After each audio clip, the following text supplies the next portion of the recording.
Beggar girl sees Millionaire and shouts, "Daddy, I found you." The emergency wing of St. Mary's Private Hospital had always been a place where life and death danced an eternal waltz, but on this stormy October night, the pristine corridors echoed with something different: the desperate cries of a 15-year-old girl. "Please, I need to see Mr. William Anderson." "He's my father." Sarah's voice cracked as two security guards firmly gripped her arms. Her worn sneakers squeaked against the polished marble floor as they dragged her toward the exit. "My grandmother is dying at Memorial General. She needs help." "That's enough," the taller guard growled. "Mr. Anderson is a respected patient here. We don't need street kids making up stories." Lightning flashed through the tall windows, illuminating Sarah's rain-soaked figure. Her dark hair clung to her pale face, and her threadbare jacket dripped onto the immaculate floor. The fever burning through her body made the world spin, but she couldn't give up.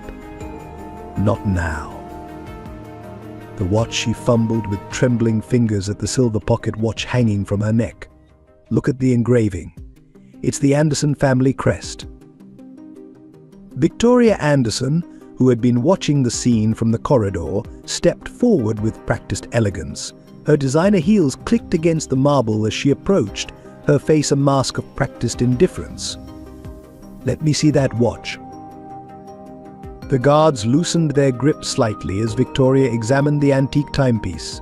Her perfectly manicured fingers traced the familiar crest, her expression unchanging until Sarah spoke again. "Please, Mrs. Anderson." "I have proof." With shaking hands, Sarah pulled down the collar of her wet jacket, revealing a heart-shaped birthmark on her neck, the same mark as Mr. Anderson, the one that runs in your family. Victoria's composure cracked for just a moment as she recognized the distinctive mark, the same one she'd seen on her husband's neck countless times. But before she could speak, Sarah's fever-weakened legs finally gave way. She collapsed onto the cold floor, the watch clattering beside her. Sarah's voice came out as a whisper, her vision darkening at the edges. "I just want to save my grandmother. She's all I've had for 15 years. As consciousness slipped away, the last thing Sarah saw was Victoria's face, now transformed by a dawning recognition and something else: guilt. The storm outside grew stronger, its fury matching the turmoil about to engulf both the Andersons' carefully ordered world and Sarah's desperate one. If this opening scene has captured your interest and stirred your emotions, we invite you to join us on this journey by subscribing to our channel. Your support allows us to continue crafting powerful stories that touch hearts and remind us of the enduring strength of love and family bonds. Sarah Mitchell's life had been a string of contradictions from the moment Grace found her on that rainy night 15 years ago. At 15, she possessed a peculiar blend of innocence and old soul wisdom that made her stand out among her peers at Lincoln High School. Her dark hair, usually tied in a practical ponytail, framed a face that carried echoes of someone else's features, a mystery that had haunted both her and Grace since that fateful night. Living in the modest Pine Street apartment above Miller's Bakery, Sarah had learned early on that wealth wasn't measured in dollars but in moments. Her uniform might have been second-hand, and her shoes might have been mended more times than she could count, but her mind was rich with dreams and determination. Every morning she would wake before dawn to help Mrs. Miller with the early bread batches, earning not just a few dollars but also the precious gift of day-old pastries that made Grace's eyes light up with childlike delight. Despite the hardships, Sarah carried herself with a quiet dignity that seemed beyond her years. Her teachers often remarked how she would spend lunch breaks in the library, devouring books about history and art, subjects that seemed to call to something deep within her soul.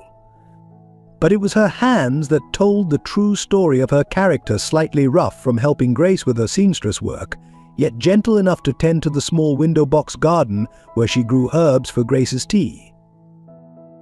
The heart-shaped birthmark on her neck, usually hidden beneath carefully arranged collars, was both her most distinguishing feature and her biggest mystery. Grace had always said it was a sign of something special, though she would get a strange, distant look in her eyes whenever Sarah asked about it. The silver pocket watch that had been found with her as a baby remained her most treasured possession, its weight against her chest a constant reminder of unanswered questions. In school, Sarah was neither popular nor an outcast. She existed in that in-between space where quiet students often dwelt. Her best friend, Emma Carter, was the only one who knew the full extent of her situation, the only one who understood why Sarah would sometimes stare at passing luxury cars with a mixture of longing and confusion she couldn't quite explain. Emma would often share her lunch when Sarah's own was too meager, never making a show of it, understanding that friendship meant supporting without undermining dignity. But it was in moments of crisis that Sarah's true character shone brightest. When Tommy Peters, the classroom troublemaker, had his father arrested and couldn't afford lunch, it was Sarah who quietly shared her bakery leftovers, remembering how it felt to go hungry. When the school needed volunteers for the elderly home visits program, Sarah was always first to sign up, spending extra hours reading to seniors who reminded her of Grace. The relationship between Sarah and Grace defied traditional grandmother-granddaughter dynamics. They were more like two souls who had found each other in the vast ocean of life, clinging to each other with a love that transcended blood ties. Every evening they would sit at their small kitchen table, sharing simple meals and complex dreams, Grace's weathered hands often reaching across to squeeze Sarah's younger ones in moments of unspoken understanding. Yet beneath Sarah's composed exterior lay questions that burned brighter with each passing year. Who were her parents? Why was she left with nothing but a silver watch and a distinctive birthmark?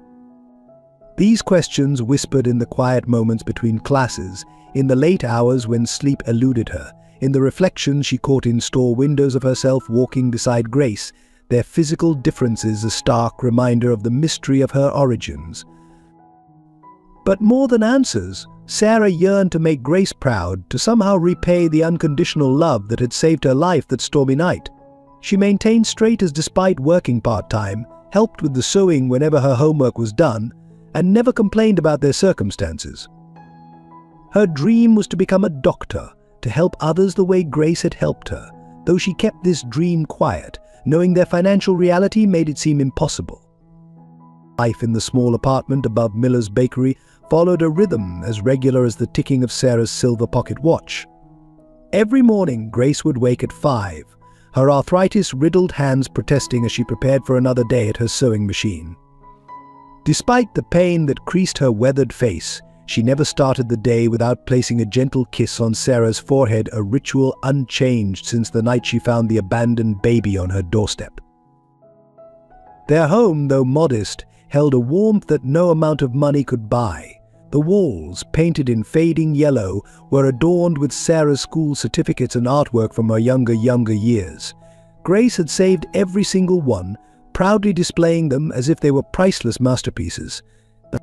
The furniture, though worn and mismatched, each told a story: the patched armchair where Grace would sit to mend clothing, the wobbly kitchen table where they shared their simple meals, the old sewing machine that had put food on their table for 15 years.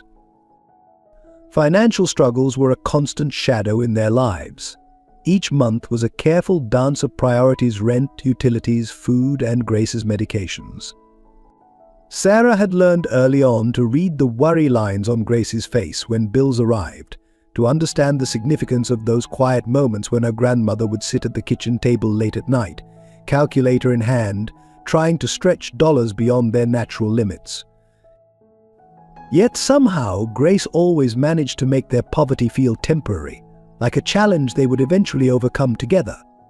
When Sarah's shoes wore thin, Grace would work extra hours, her fingers bleeding from countless needle pricks.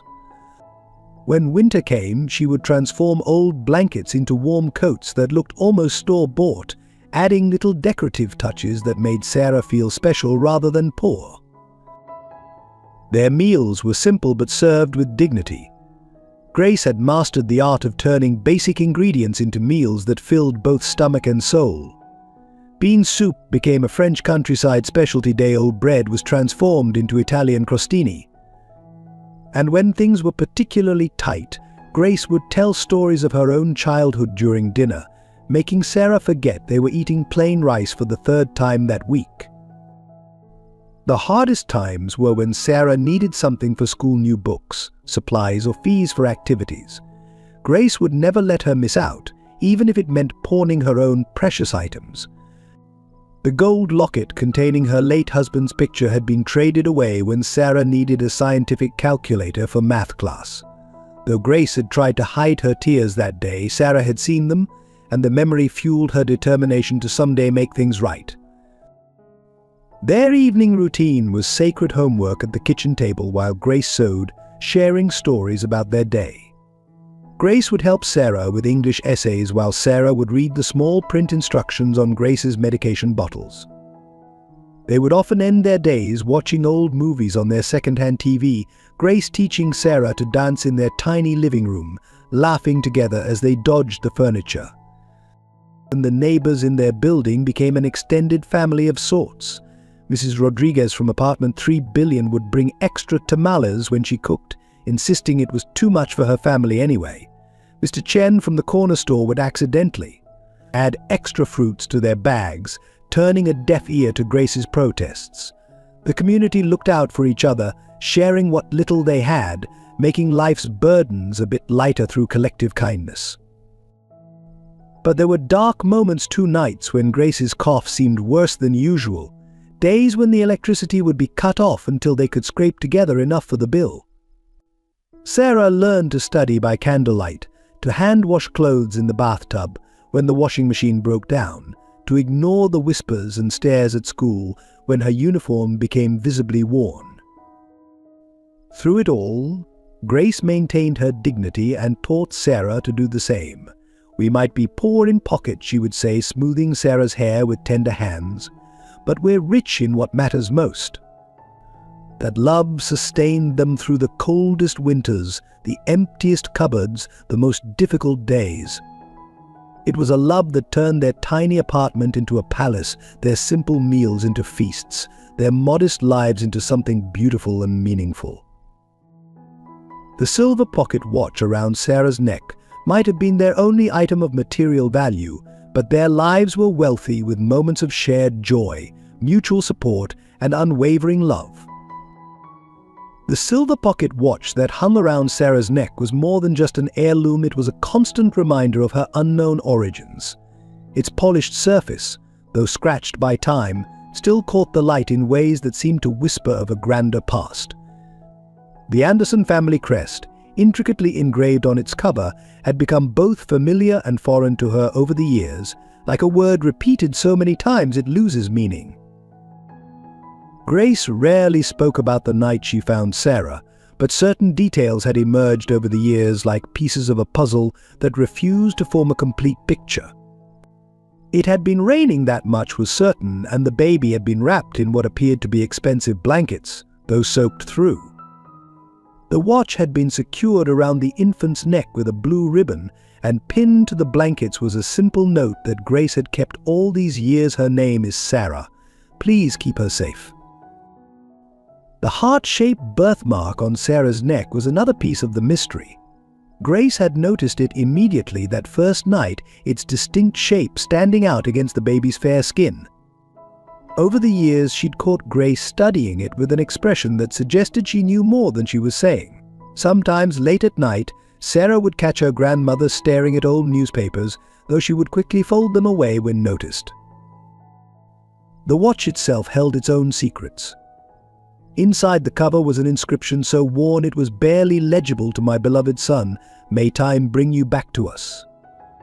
The craftsmanship spoke of wealth and history. Even the local jeweler had remarked on its quality when Sarah had taken it in for cleaning, suggesting it was worth more than their entire apartment's contents combined. But its true value lay in the connection it represented to her unknown past. Sarah had developed habits around the watch over the years. She would polish it every Sunday evening, carefully tracing the engraved crest with a soft cloth. The routine had become almost meditative, a moment when she would allow herself to wonder about her biological family. Were they looking for her? Did they miss her? Or had she been deliberately abandoned, left with only this expensive token as compensation? The heart-shaped birthmark had its own set of mysteries. As Sarah grew older, she began to notice how people would sometimes stare at it with recognition, though they would quickly look away when caught. Once, an elderly man at the grocery store had dropped his shopping basket upon glimpsing it, his face turning pale as if he'd seen a ghost. Before Sarah could question him, he had hurried away, leaving his groceries scattered on the floor. Grace's reactions to questions about either the watch or birthmark followed a pattern: initial hesitation, careful deflection, and finally a change of subject accompanied by that distant look in her eyes. It was as if she carried a burden of knowledge she wasn't ready to share, or perhaps couldn't share. Some mysteries reveal themselves in their own time, she would say, smoothing Sarah's hair in that gentle way of hers. The watch had become Sarah's most precious possession, not for its monetary value but for the possibilities it represented. She would often find herself opening and closing it, listening to its steady tick, wondering if somewhere out there, someone else was missing this family heirloom, and perhaps missing her too. The crest had led her to research the Anderson family, though information about them was surprisingly scarce in public records. Local gossip painted the Andersons as old money, their influence in the city spanning generations. Their mansion on the hill was visible from certain parts of town, its gates always closed, its windows reflecting the sun like distant stars. Sarah would sometimes take detours past it on her way home from school, studying its imposing facade and manicured gardens, feeling an inexplicable pull she couldn't explain. The combination of the watch and birthmark had created a mythology of sorts among their neighbors. Mrs. Rodriguez was convinced Sarah was a lost princess, while Mr. Chen would make cryptic comments about fate and destiny whenever he saw the watch glinting at her neck. Even Emma, practical as she was, couldn't help speculating about Sarah's true identity. But for all the questions these items raised, they also anchored Sarah to her present reality. The watch's steady ticking had become the soundtrack to her life with Grace, its weight against her chest a reminder that sometimes the family you find is more precious than the family you're born into. Still, on quiet nights when Grace's breathing had settled into sleep, Sarah would hold the watch up to the moonlight, tracing the crest with her finger, and wonder if somewhere in the vast city someone was thinking of her too. The morning Grace collapse started like any other. Sarah was helping Mrs. Miller with the early bread batches downstairs, the familiar scent of fresh pastries filling the air. The first indication that something was wrong was the absence of Grace's usual footsteps above the gentle creaking of floorboards that typically signaled her grandmother preparing for another day at the sewing machine. Grandma Sarah called out as she climbed the stairs, flour still dusting her apron. The silence that greeted her made her heart skip a beat. She found Grace crumpled beside her beloved sewing machine, her face ashen, one hand clutching her chest while the other still held a half-finished dress. The needle had torn through the fabric, leaving a jagged line like a scar across the delicate material. Sarah Grace's voice was barely a whisper, her normally bright eyes clouded with pain. "Can't." Breathe the words came out in gasps, each one seeming to cost her tremendous effort. Sarah's hands trembled as she dialed 911, her voice cracking as she reported their address. The 5 minutes it took for the ambulance to arrive felt like an eternity. The paramedics moved with practiced efficiency, their voices calm but urgent as they assessed Grace's condition. Blood pressures dangerously high, one reported, while another attached monitors that filled the small apartment with ominous beeping. Sarah watched helplessly as they lifted Grace onto the stretcher, her grandmother's small frame looking impossibly fragile under the harsh fluorescent lights. The ride to Memorial General Hospital was a blur of sirens and fear. Sarah held Grace's hand, noticing how cold it felt despite the warm morning. The paramedics worked continuously, speaking in medical terms that Sarah couldn't fully understand but knew weren't good. Grace drifted in and out of consciousness, each time looking for Sarah with increasingly unfocused eyes. Emergency room doctors swarmed around Grace the moment they arrived, their white coats forming a barrier between Sarah and her grandmother. Severe cardiac event, someone called out. Need immediate intervention. Sarah stood frozen, watching as they wheeled Grace away through double doors marked authorized personnel only. Hours passed in the waiting room, each tick of the wall clock echoing like thunder in Sarah's ears. She sat rigid in the uncomfortable plastic chair, still wearing her flour-dusted clothes from the bakery. Other families came and went, receiving news both good and bad, while Sarah waited, clutching her silver pocket watch like a lifeline. When the doctor finally appeared, his grave expression made Sarah's blood run cold. "Your grandmother's condition is critical," he explained, his voice gentle but direct. "She suffered a severe heart attack, complicated by underlying conditions we weren't aware of. Her heart is very weak, and there's significant damage to her cardiac muscles." The words that followed hit Sarah like physical blows: specialized treatment, advanced facilities, experimental procedures. But it was the numbers that made her world truly crumble, astronomical figures that represented the cost of keeping Grace alive. The public hospital could provide basic care, but Grace's condition required more than they could offer. Without specialized intervention, the doctor continued, his words careful but devastating, "We're looking at a very poor prognosis. There's a new treatment available at St. Mary's private hospital that could help, but..." He trailed off, looking at Sarah's worn clothes and flour-stained apron, the unspoken reality of their financial situation hanging heavy in the air. Sarah was allowed to see Grace briefly before they moved her to the cardiac care unit. Her grandmother lay connected to various machines, their steady beeping a mechanical lullaby. An oxygen mask covered most of her face, but her eyes found Sarah's immediately. With tremendous effort, Grace lifted her hand slightly off the bed. "My brave girl," she whispered through the mask, her voice so faint Sarah had to lean close to hear. "Don't worry about me. I'll be fine." But the monitors told a different story, their numbers and lines painting a picture of a body failing despite its owner's determination. Standing there, watching Grace struggle for each breath, Sarah felt the weight of their years together, of all the sacrifices Grace had made for her. The woman who had given her everything was slipping away, and for the first time in her life, Sarah felt completely helpless. She clutched the pocket watch at her neck, its steady ticking now a countdown to a deadline she couldn't bear to face. The harsh fluorescent lights of Memorial General Hospital cast stark shadows as Sarah met with Dr. Thompson in his cramped office.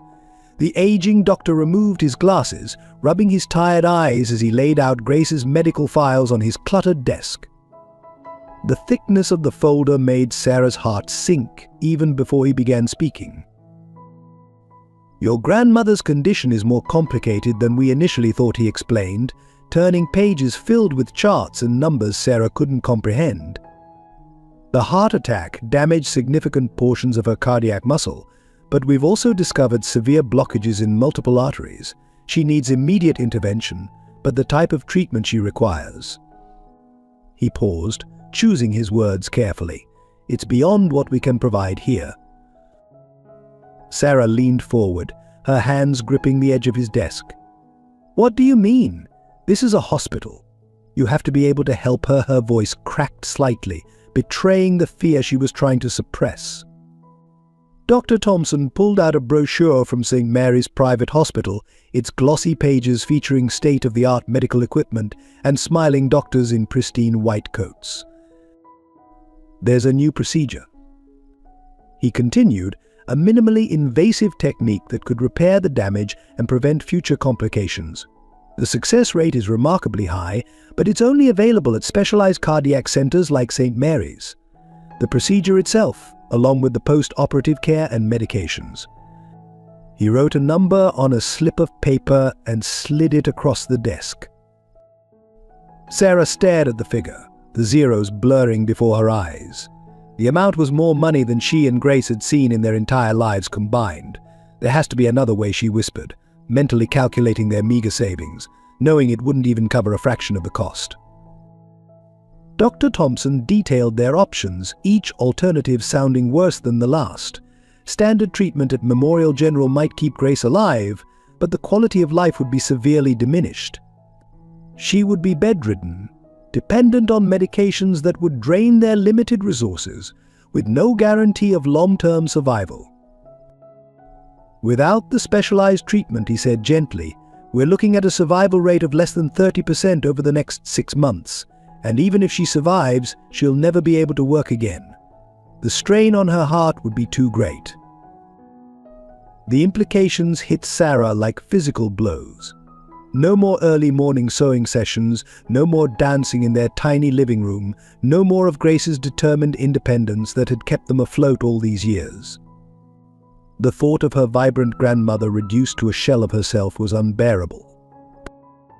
Sarah spent the next hours in a daze making calls to every insurance company, social service agency, and charitable organization she could find. Each conversation ended the same way: polite regret, waiting lists, partial coverage that wouldn't come close to the amount needed. The hospital's financial aid office provided forms that seemed designed to crush hope with their requirements and restrictions. Returning to Grace's room, Sarah found her grandmother awake but weak, the oxygen mask fogging slightly with each labored breath.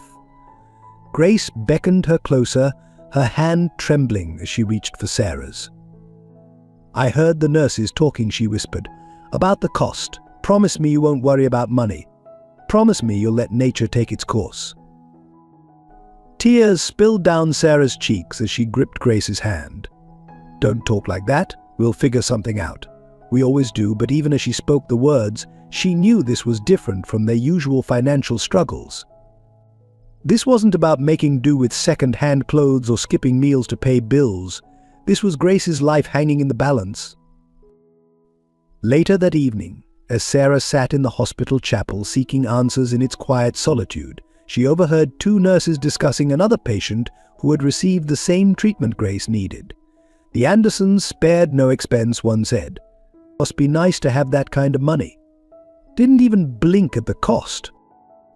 The name hit Sarah like an electric shock, her hand automatically going to the pocket watch at her neck. The Anderson family crest seemed to burn against her skin, and for the first time she allowed herself to consider what had previously been unthinkable. If the watch truly belonged to the Andersons, if the birthmark meant what she suspected it might. Standing in front of the chapel's stained glass window, Sarah made a decision. Grace had saved her life 15 years ago. Now it was her turn to save Grace's, no matter what it took. Sarah returned to their apartment above the bakery late that night, the emptiness of the space echoing with Grace's absence. As she moved through their small home, each object seemed to hold a memory. Grace's reading glasses still perched on her unfinished sewing, a half-drunk cup of tea gone cold on the kitchen table, her worn slippers waiting faithfully by her favorite chair. Knowing sleep would be impossible, Sarah began organizing Grace's medications and paperwork, hoping to find anything that might help their situation. As she sorted through the drawer of Grace's bedside table, her fingers brushed against something hidden beneath the old bills and receipts, a wooden box she'd never seen before, its surface smooth with age. Inside, she found a collection of carefully preserved items: newspaper clippings, old photographs, and a bundle of letters tied with a faded blue ribbon, the same shade as the one that had secured the pocket watch around her neck as a baby. Her hands trembled as she unfolded the first letter, the paper thin and delicate with age. "Dearest Emily," it began, the handwriting elegant and assured. "Your father remains unmoved. He threatens to disinherit me if I don't end things with you. But I won't let the Anderson name and fortune dictate my heart. We'll find a way to be together." The letter was signed simply W and dated 15 years ago. But Sarah's heart pounded as she read through the letters, each one revealing more pieces of a hidden story. They told of a forbidden romance between William Anderson, heir to the Anderson fortune, and Emily Carter, a young worker at the Anderson estate. Their love had bloomed in secret, defying social barriers and family expectations. The later letters grew increasingly desperate. "My beloved Emily," one read, "Father has discovered your condition. He's threatening to destroy your reputation if I don't comply with his wishes. I'm trying to find a way to protect you and our unborn child." The next few letters showed signs of having been crumpled and smoothed out again, tear stains blurring some of the ink. A newspaper clipping fell from between the letters, a small obituary that made Sarah's blood run cold. Emily Carter, age 22, passed away during childbirth. The date matched Sarah's birth exactly. Another clipping, dated a week later, reported the mysterious disappearance of William Anderson, who had reportedly left the country in grief. At the bottom of the box, Sarah found a final letter in different handwriting, addressed to Grace. "I know what they did to Emily," it read. "I can't prove it, but Richard Anderson was behind it all. The baby survived, but they'll never stop looking for her. Keep her safe. Keep the watch. It's her birthright and proof of who she is. When the time comes, the heart-shaped birthmark will confirm everything. I'm sorry I can't do more. Martha Anderson, housekeeper." Sarah sat on Grace's bed, surrounded by the evidence of a past she'd never known existed. The pocket watch felt heavier now, laden with the weight of its true significance. She remembered all the times Grace had started to tell her something about her parents but stopped, the way she'd insist on hiding the birthmark, her strange reaction whenever the Anderson name was mentioned in town. Running her fingers over the Anderson family crest on the watch, Sarah's mind raced with the implications. She wasn't just some abandoned child, she was William Anderson's daughter, hidden away to protect her from Richard Anderson's influence. The same Richard Anderson who now controlled the fortune that could save Grace's life. The irony was almost too much to bear. The family that had forced her mother into hiding, that had somehow contributed to her death, now held the key to saving the only mother Sarah had ever known. Grace had protected her all these years, keeping these secrets to ensure her safety. Now it was Sarah's turn to be brave.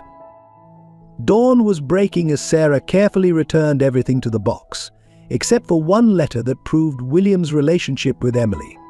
This she folded carefully and placed near her heart, alongside the watch. Looking in the mirror, she studied the birthmark she'd always tried to hide. Now it wasn't just a quirk of fate, it was evidence of her heritage, a key to saving Grace's life. The Anderson mansion loomed before Sarah like a fortress, its iron gates and manicured lawns creating an almost physical barrier between her world and theirs. She'd chosen her best outfit, a clean but worn blue dress that Grace had lovingly altered to fit her, and tried to tame her wild dark hair into something presentable. The silver pocket watch hung prominently at her neck, its weight both comforting and terrifying. Her first attempt at contact was through the intercom at the gate. "My name is Sarah Mitchell. I need to speak with Mr. William Anderson or Mrs. Victoria Anderson. It's about family matters." The response was immediate and dismissive. The Andersons don't take unscheduled visitors. Contact their office through proper channels. Sarah tried the official route, spending her lunch break at school using the library computer to email the Anderson Corporation. Her carefully worded message received an automated response. "Due to the high volume of inquiries, we cannot respond to personal requests." Her follow-up calls were blocked by layers of secretaries and assistants, each more dismissive than the last. Desperation mounting as Grace's condition worsened, Sarah began waiting outside the mansion gates each morning. She learned the family schedules. Victoria Anderson left at 8 a.m. in a sleek black car. Richard Anderson's driver collected him at 9. The gardeners came and went throughout the day. But each attempt to approach was thwarted by security guards who began to recognize her. "Listen, kid," one guard finally said, almost kindly, "you're not the first to try this. The Andersons get people claiming to be long-lost relatives all the time. Save yourself the trouble." His words stung, but the steady beeping of Grace's hospital monitors echoing in her memory gave Sarah courage to persist. She wrote letters, pouring her heart onto paper, explaining about Grace's condition, the pocket watch, the birthmark. She included copies of Emily's letters, her own birth certificate, everything she thought might prove her case. The letters were returned unopened, marked refused by recipient. One rainy morning, Sarah spotted Victoria Anderson walking to her car, umbrella held by a uniformed driver. Seizing her chance, Sarah darted forward, calling out, "Mrs. Anderson, please, just look at this watch. Look at my birthmark. I'm William's daughter, I can prove it." Victoria hesitated for a fraction of a second, her perfectly composed face showing a flicker of something recognition. Fear? Before the security guards intervened. "Remove this girl," Victoria commanded, but her voice wavered slightly. "And make sure she understands that trespassing charges will be filed if this continues." As the guards led Sarah away, she caught Victoria staring at the pocket watch, her manicured hand unconsciously touching her own neck, where, Sarah had learned, her husband William had the same heart-shaped mark. Each rejection felt like a physical blow, but Sarah couldn't give up. Grace's condition was deteriorating daily, and the public hospital's resources were limited. During one visit, Sarah had overheard the doctors discussing how the specialized treatment at St. Mary's could have prevented the complications Grace was now developing. Sarah began spending her evenings researching the Andersons, learning everything she could about the family. William's disappearance 15 years ago had been a scandal, but his father Richard had maintained control of the family empire. Victoria, who'd been engaged to William before his disappearance, had married him upon his brief return a year later. There were rumors about his current whereabouts, but nothing concrete. After 2 weeks of failed attempts, Sarah received her first direct response, a cease and desist letter from the Anderson family lawyers. The official document threatened legal action if she continued her harassment of the family. Reading it under the harsh fluorescent lights of Grace's hospital room, Sarah felt tears of frustration burning her eyes. "Maybe we should stop," Emma suggested gently, visiting after school. There has to be another way, but watching Grace struggle for each breath, attached to machines that beeped with increasing urgency, Sarah knew she couldn't give up. The pocket watch ticked steadily against her chest, each sound a reminder of who she was and what she had to do. That night, as she walked home from the hospital, Sarah made a new plan. If the Andersons wouldn't listen to her pleas from outside their gates, she would have to find another way in. The answer came from an unexpected source, a help wanted. Notice posted by the Anderson estate's housekeeping staff. The Anderson mansion's servant entrance was far less imposing than the main gates, but Sarah's heart still pounded as she approached for her interview. She'd borrowed Emma's mother's best dress and carefully tucked the pocket watch inside her collar. Martha, the head housekeeper mentioned in the old letter, had retired years ago, but her replacement, Mrs. Hawkins, proved unexpectedly sympathetic during the initial screening. "We need someone for the evening shift," Mrs. Hawkins explained, eyeing Sarah's young face dubiously. "Mainly serving dinner and cleaning the formal dining room. You're quite young," but she paused, studying Sarah more closely. "There's something familiar about you. Have you worked in service before?" Before Sarah could respond, Victoria Anderson's voice echoed down the hallway. "Mrs. Hawkins, I need the..." She stopped abruptly upon seeing Sarah, recognition flashing across her perfectly composed features. The air in the servants' quarters seemed to freeze as the two studied each other. "You're that girl," Victoria said softly, her usual imperial tone absent. In the intimate space of the servants' hall, away from security guards and lawyers, something shifted in her expression. The one with the watch. Her eyes drifted to Sarah's neck, where the chain was barely visible. Sarah's hand instinctively went to her throat. "Please," she whispered, "I just need a chance to explain. My grandmother is dying," and to her surprise, tears began forming in Victoria's eyes, though she quickly blinked them away. "Follow me," Victoria commanded, leading Sarah to a small private study. The room was warmly lit, filled with books and family photographs. One caught Sarah's attention immediately, a younger William Anderson, his smile carefree, his neck bearing the same heart-shaped mark she carried. Victoria noticed her gaze. That was taken before. Before everything changed, she sank into a leather armchair, gesturing for Sarah to sit, I loved him, you know, William. We were engaged when he met your mother." Her voice carried no bitterness, only a deep sadness. "Did you know Sarah?" asked quietly. "About me." Victoria's hands twisted elegantly in her lap, her wedding ring catching the light. "I suspected. When William returned briefly after your mother's death, he was different, broken. He kept searching for someone but Richard, his father, had hidden all traces. She looked directly at Sarah. That birthmark, it's identical to his." For a moment, Victoria's carefully maintained facade cracked completely. She reached out, her manicured fingers gently touching Sarah's chin, turning her face to the light. "You have his eyes," she whispered. "I should have seen it immediately." The tender moment shattered as Richard Anderson's voice boomed from the hallway. Victoria's face transformed instantly, her walls slamming back into place. "You need to go," she said urgently, pressing a business card into Sarah's hand. "My private number. Call tomorrow morning." As Sarah was ushered quickly through the servants' entrance, she caught a final glimpse of Victoria's face, a complex mixture of fear, regret, and something that looked almost like hope.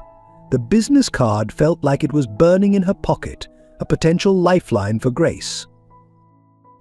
That night, Sarah sat by Grace's hospital bed, holding her grandmother's frail hand.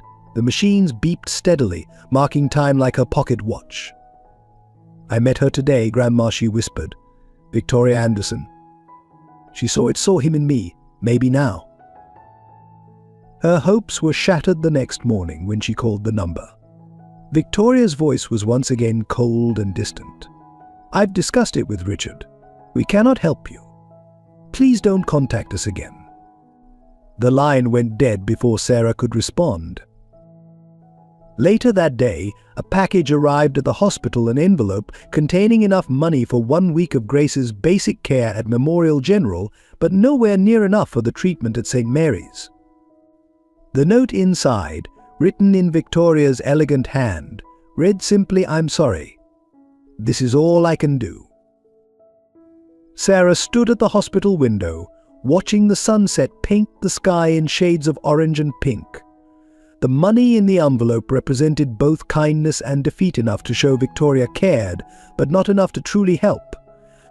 The pocket watch ticked steadily against her chest, reminding her that somewhere in the city, her father might still be out there. The autumn rain fell in sheets as Sarah made her final desperate attempt to reach the Andersons.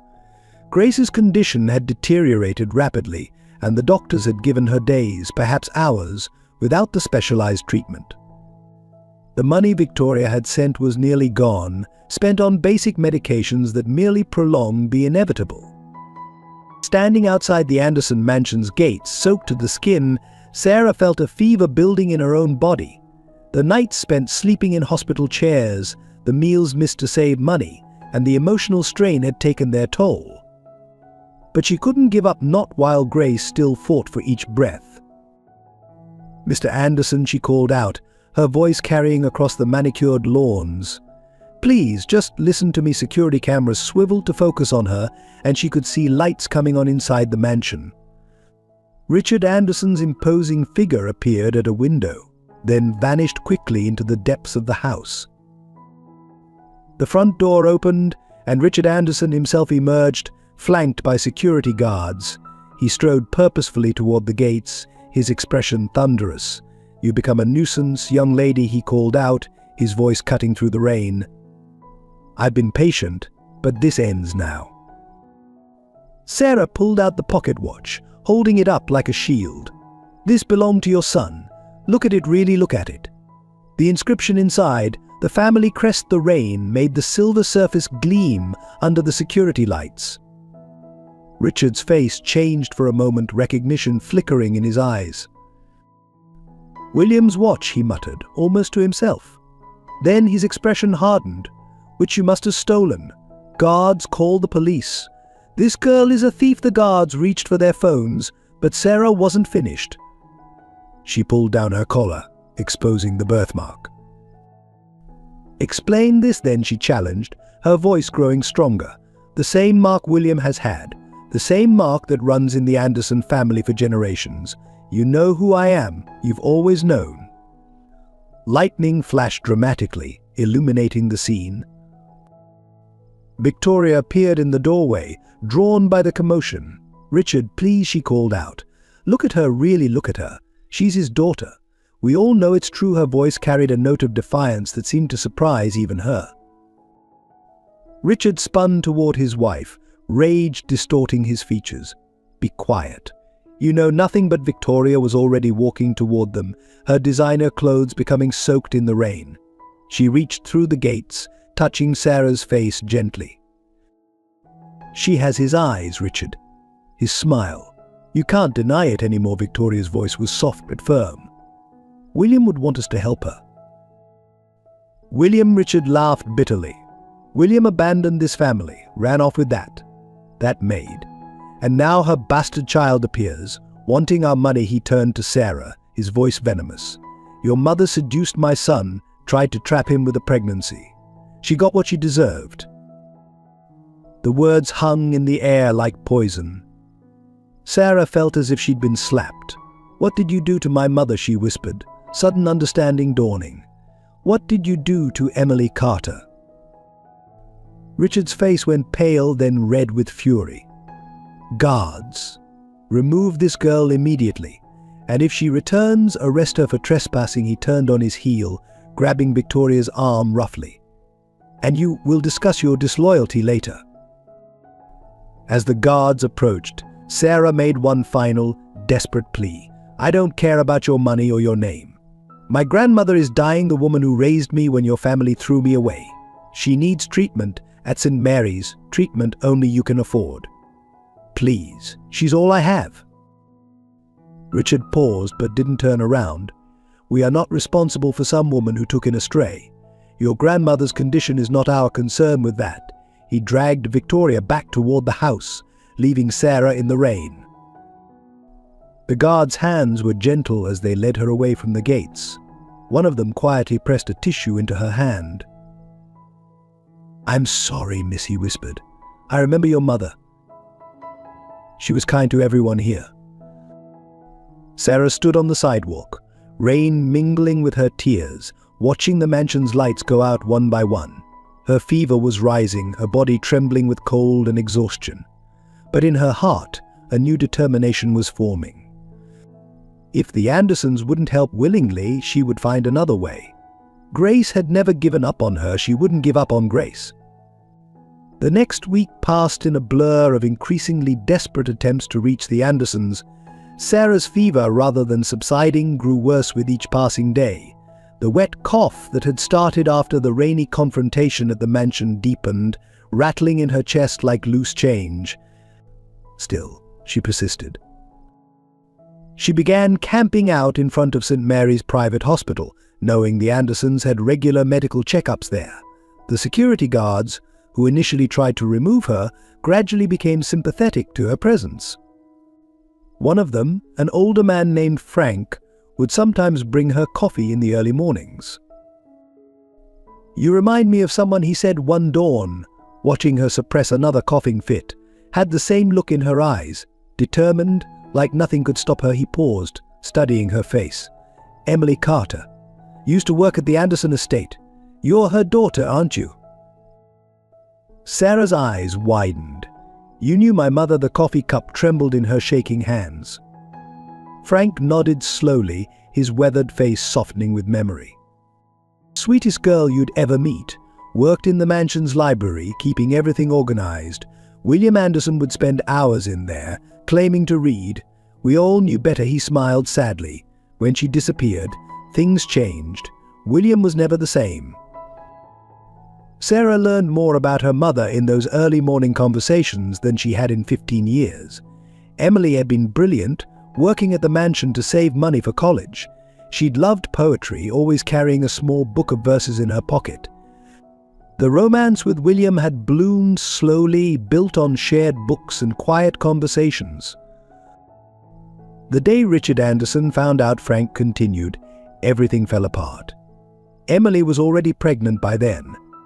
William wanted to marry her, consequences be damned. But Richard, he trailed off, something dark crossing his face. Richard Anderson has ways of making problems disappear. Between attempts to contact the Andersons, Sarah split her time between Grace's bedside and earning what money she could. Mrs. Miller kept her position at the bakery open, letting her work whatever hours she could manage. The regular customers, hearing about Grace's condition, began leaving extra tips, though Sarah's pride made accepting them difficult. Her own health continued to decline. The cough worsened, accompanied by chest pains that made breathing increasingly difficult. Emma begged her to see a doctor, but Sarah refused to spend money on herself, while Grace needed every penny they could gather. "You can't help Grace if you're sick too," Emma argued, watching Sarah lean against the hospital wall for support, her face flushed with fever. But Sarah merely shook her head, saving her breath for the next attempt to convince anyone at St. Mary's to help them. One morning, Sarah spotted William Anderson's name on a patient list left carelessly on a nurse's station. Her heart leaped. After 15 years, her father was back in Boston. But further investigation revealed it was just Richard Anderson using his son's name for some private medical matter, a cruel twist that left Sarah feeling more hopeless than ever. The pocket watch became her talisman, its steady ticking a reminder of why she couldn't give up. Sometimes, in the quiet hours between Grace's vital checks, Sarah would hold it close and talk to the father she'd never known. "Where are you?" she would whisper. "Why did you leave? Did you ever try to find me?" Victoria Anderson appeared at the hospital several times that week, but always managed to avoid Sarah, though their eyes would meet briefly across the lobby.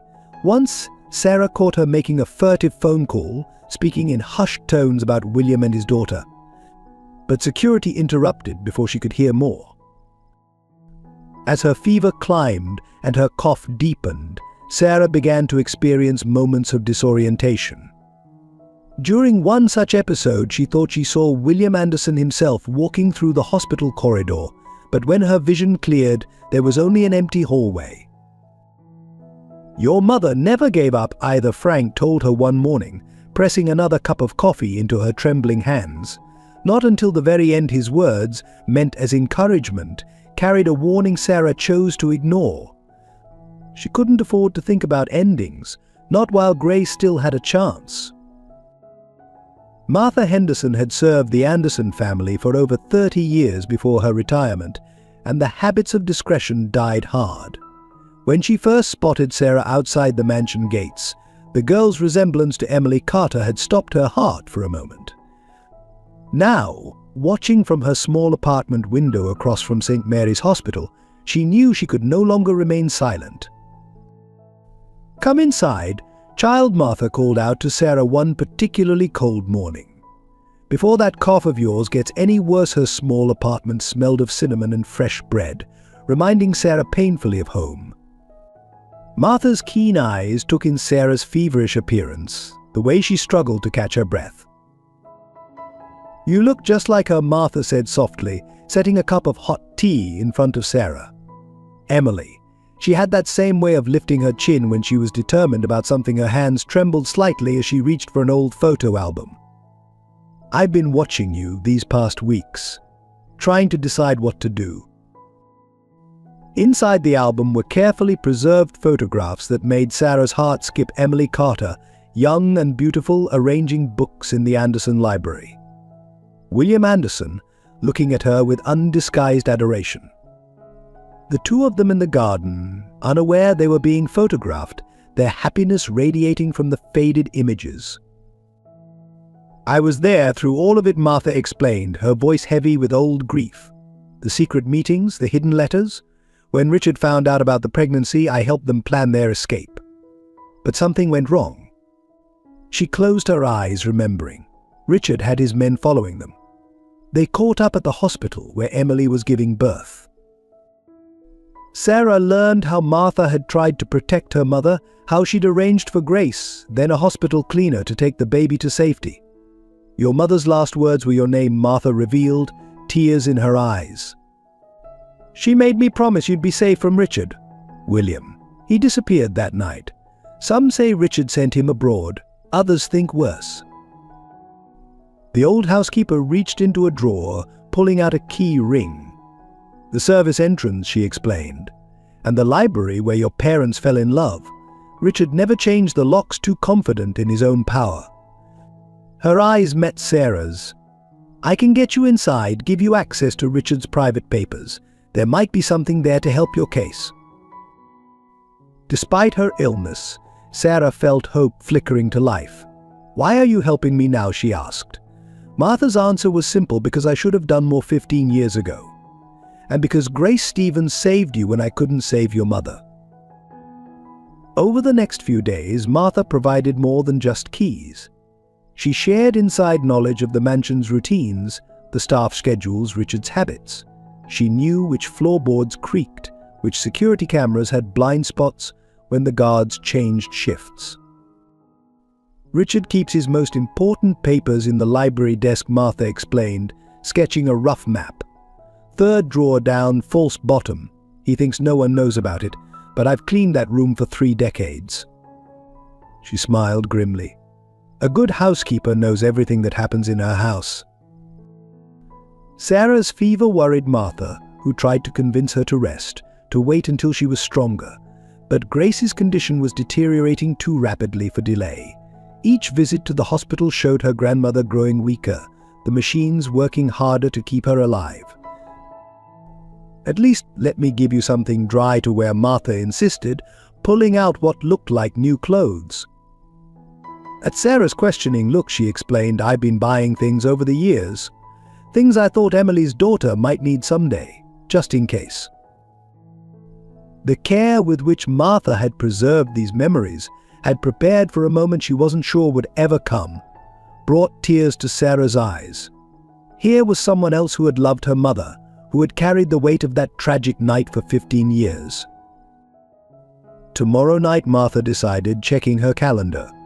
Richard has a board meeting, Victoria has her charity function, and I know for a fact 3 guards called in sick with flu. It's your best chance. She pressed a small vial into Sarah's hand. Peppermint oil for your cough. Emily used to use it too.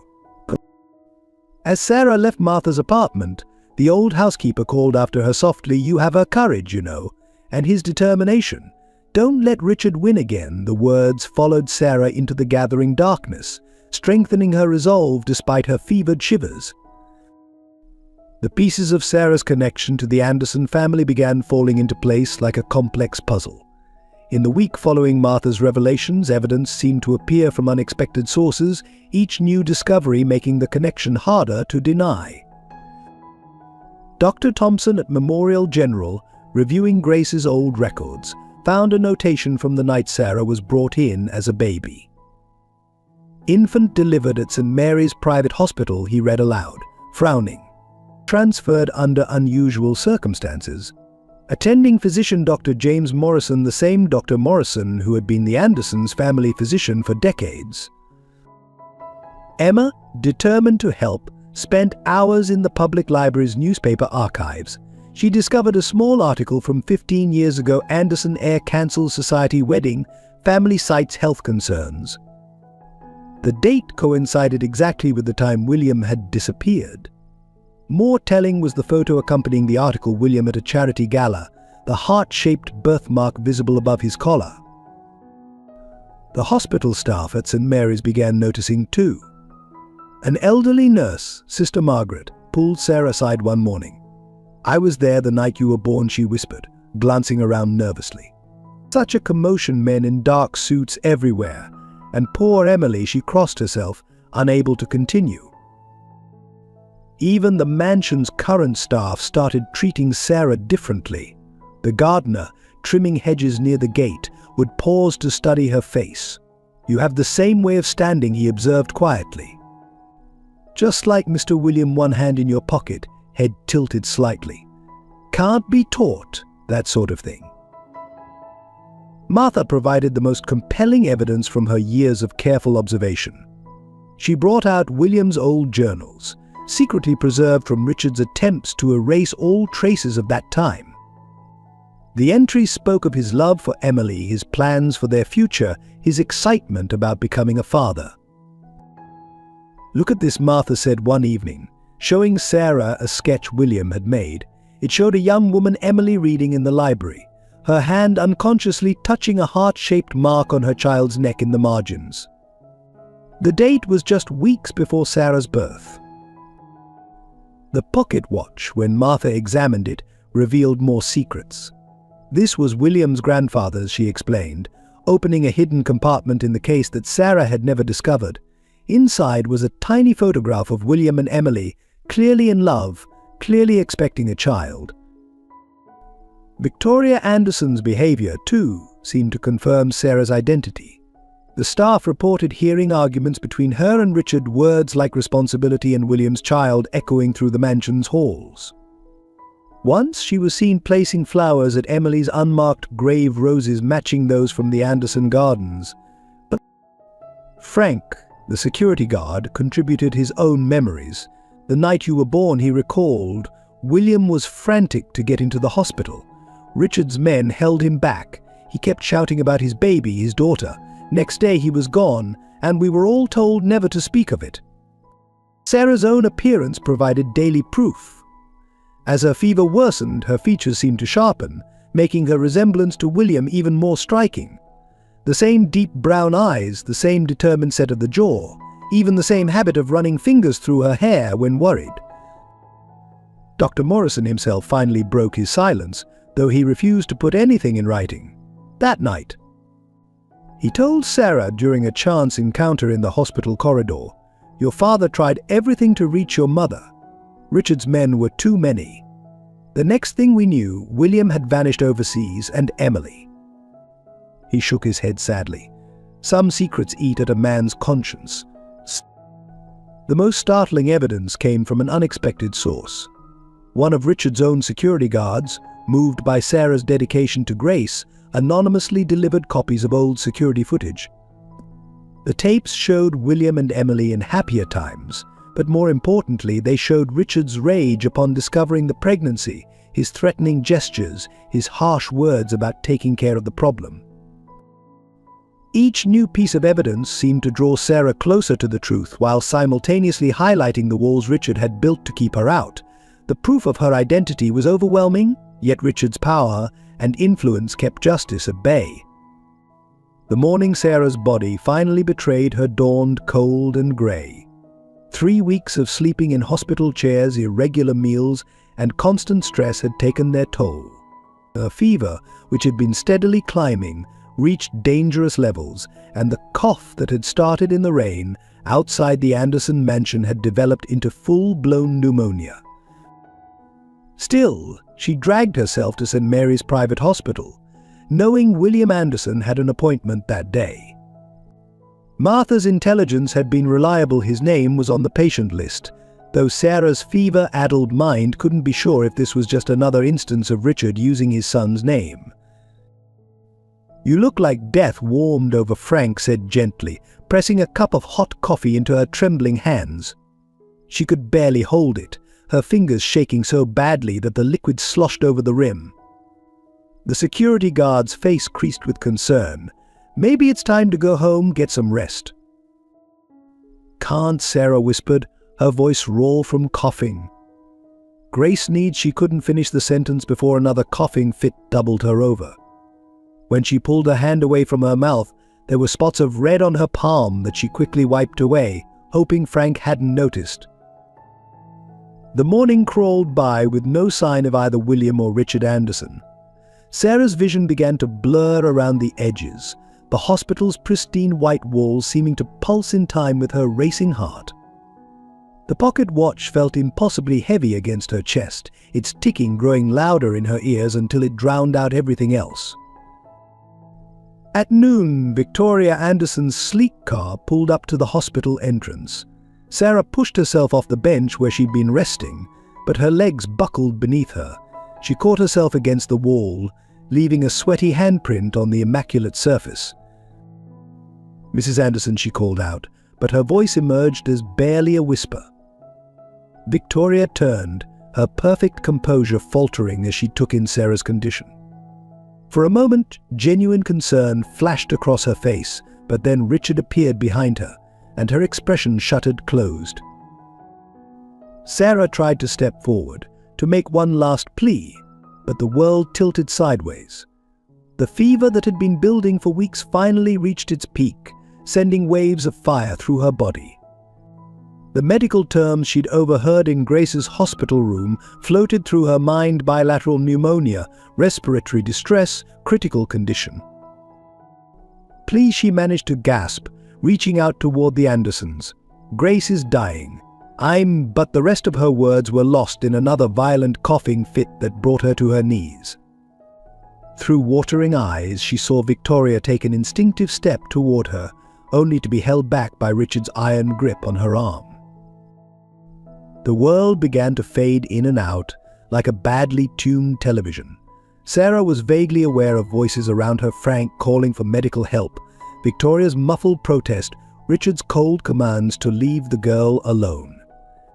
The pocket watch slipped from her grasp, clattering to the floor and spinning like a silver top on the polished tiles. As consciousness began to slip away, Sarah saw her mother's face not from photographs, but as she imagined her, young and beautiful and full of love. "I'm sorry," she whispered, though she wasn't sure if the words actually left her lips. "I tried, Mom. I tried to save her." The last thing she saw before darkness claimed her was Victoria Anderson breaking free from Richard's grasp, running toward her with genuine fear on her face. The last thing she felt was the cold hospital floor against her burning skin. The last thing she heard was the steady ticking of the pocket watch, counting down moments she could no longer hold on to. Then everything went black, and Sarah Mitchell, daughter of William Anderson and Emily Carter, granddaughter of Grace Stevens, keeper of a silver pocket watch, and bearer of a heart-shaped birthmark, collapsed fully onto the hospital floor. Above her, the expensive shoes of the people who could have saved Grace clicked against the tiles, their owners frozen in a tableau of wealth and indecision, while the life of a 15-year-old girl hung in the balance. Victoria Anderson had spent 15 years crafting a perfect facade of indifference, but watching Sarah collapse shattered that mask completely. As the girl lay unconscious on the hospital floor, memories Victoria had long suppressed came flooding back: William's joy about becoming a father, Emily's kind smile, the sound of a baby crying on that terrible night. "Someone call emergency services," she shouted, already kneeling beside Sarah despite Richard's attempts to stop her. The girl's skin burned with fever, her breathing coming in shallow, ragged gasps. The pocket watch, William's watch, lay just beyond her outstretched fingers, its silver surface reflecting the harsh hospital lights. "Leave her," Richard commanded.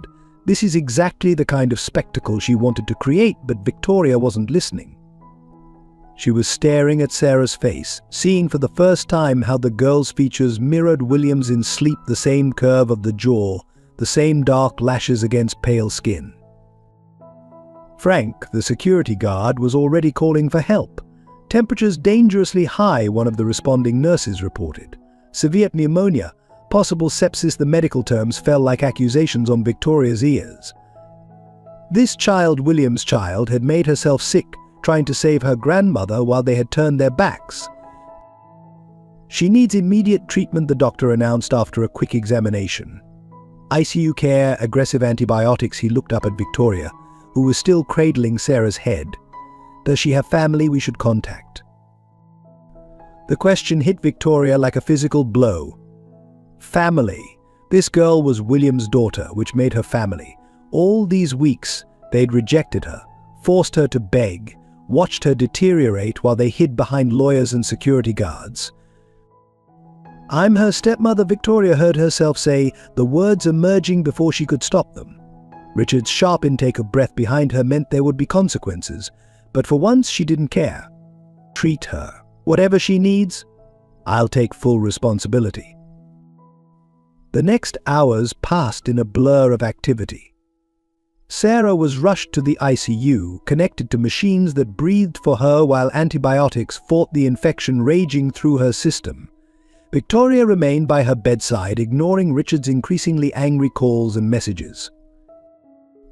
Her grandmother, Victoria, remembered suddenly, turning to Frank, who had stayed nearby. "At Memorial General. Someone needs to tell her what's happened." The guard nodded, already pulling out his phone, but Victoria stopped him. "No, I'll go. I need to see for myself what we've done." The contrast between the two hospitals was stark. Memorial General's worn corridors and overworked staff made St. Mary's look like a luxury hotel. Victoria found Grace's room easily. It was the one where a small vase of wildflowers sat on the windowsill, picked by Sarah during her daily walks between hospitals. Grace was awake, her worried eyes fixing on Victoria the moment she entered. No introductions were needed. Sarah had described her stepmother to be well enough. "Where is she?" Grace asked simply, her voice weak but direct. "What's happened to my girl?" Victoria's composure cracked entirely. She told Grace everything about Sarah's collapse, her condition, but also about the weeks of rejection, the ignored pleas, the cold dismissals. "I should have helped sooner," she finished, tears streaming down her face. "We all should have helped." Grace listened silently, her face showing more concern for Sarah than for her own obviously failing health. When Victoria finished, the older woman reached out with a trembling hand. "Then help now," she said softly. "It's not too late to do the right thing." Returning to St. Mary's, Victoria made 2 calls. The first was to her lawyer, instructing him to begin transfer paperwork to move Grace to St. Mary's immediately. The second was to a number she'd kept hidden in her phone for 15 years, William's last known contact in Europe. Standing at Sarah's bedside, watching the girl fight for each breath, Victoria made a decision that would change everything. Richard could threaten, rage, or disown her. She didn't care anymore. She had spent 15 years being complicit in his cruelty. Watching Sarah's chest rise and fall with mechanical precision, Victoria Anderson finally chose a side. William Anderson's return to St. Mary's Hospital caused a sensation. He arrived in the early hours of the morning, having taken the first flight from London after Victoria's call. 15 years of exile had left their mark. His hair was greying at the temples, and lines of grief had etched themselves around his eyes, but the heart-shaped birthmark on his neck remained unchanged. He paused in the doorway of Sarah's ICU room, his breath catching at the sight of his daughter. Even unconscious, connected to machines that breathed for her, the resemblance to Emily was unmistakable. Victoria, who had maintained her vigil by Sarah's bedside, quietly stood to leave, but William caught her arm. "Thank you," he whispered, his voice rough with emotion. "For calling me, for saving her." Victoria nodded, tears in her eyes. She had already told him everything about Sarah's desperate attempts to reach them, about Grace's condition, about Richard's cruelty. Now, watching him approach his daughter's bedside with trembling hands, she saw 15 years of pain etched in every movement. "She has Emily's nose," he said softly, touching Sarah's fever-flushed cheek. And her determination. His fingers found the chain of the pocket watch still hanging around Sarah's neck. "I looked for her, for years. But Richard, he hid everything so well." The monitors beeped steadily as William pulled a chair close to the bed, taking Sarah's limp hand in his. The sight of their matching birthmarks, his darkened by sun, hers pale against her hospital gown, made Victoria's heart clench. They were undeniably father and daughter, reunited in the worst possible circumstances. "I'm here now," Sarah William murmured, his voice breaking. "Dad's here. I'm so sorry it took me so long." As if responding to his voice, Sarah's fingers twitched slightly in his grasp. Her eyelids fluttered, and slowly, painfully, she opened her eyes. For a moment she stared at William in confusion, her fever-bright eyes struggling to focus. Then her gaze found his birthmark, identical to her own, and understanding dawned. "Dad," she whispered, the word barely audible through the oxygen mask. "You came." William's composure shattered completely. "Yes, sweetheart, I'm here. I'm never leaving again." Tears streamed down his face as he pressed her hand to his cheek. "I've been looking for you for so long." Sarah tried to speak again, but coughing overtook her. When she could catch her breath, she managed to gasp out one word. "Grace." William nodded immediately, understanding her concern. "Victoria's already arranged everything. She's being transferred here to receive the same treatment you're getting. She's going to be fine." Relief flooded Sarah's face, and she relaxed slightly against the pillows. "Emily?" she asked next, her eyes searching his face. William's heart broke all over again at having to tell his daughter about her mother, but Sarah squeezed his hand weakly. "I know," she whispered. "Martha told me. Not your fault." The next hours were filled with soft conversations as Sarah drifted in and out of consciousness. William told her about her mother, how they met, their secret romance, their plans for a family. Sarah, in her brief moments of lucidity, told him about growing up with Grace, about finding the letters, about her desperate attempts to reach him. Victoria watched from the doorway as father and daughter began the slow process of healing 15 years of separation. She saw how William's face lit up when Sarah smiled, how carefully he adjusted her oxygen mask, how tenderly he brushed her hair back from her forehead. It was the expression of a father who had found his missing piece. When the doctor came to check Sarah's condition, the news was cautiously optimistic. The antibiotics were working, her fever was finally dropping, and her breathing was showing improvement. "She's a fighter," the doctor remarked. William smiled through his tears, just like her mother. As dawn broke over the city, Sarah fell into a healing sleep, her hand still clasped in her father's.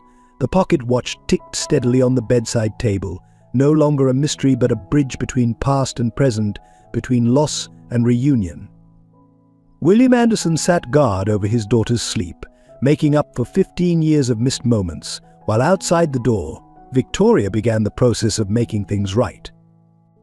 Richard Anderson's arrival at St. Mary's Hospital shattered the peaceful reunion like a stone through glass. He burst into Sarah's room, his face contorted with a rage that had been brewing for 15 years. William stood protectively between his father and Sarah's bed, while Victoria pressed herself against the wall, watching the confrontation unfold. "So the prodigal son returns," Richard sneered, his expensive suit failing to mask the dangerous tension in his stance. "And for what? A bastard child and her dying caretaker." His words dripped with venom, each syllable calculated to wound. "That's enough," Father William warned, but Richard was beyond stopping. 15 years of carefully maintained secrets were unraveling, and he seemed determined to inflict as much damage as possible in their collapse.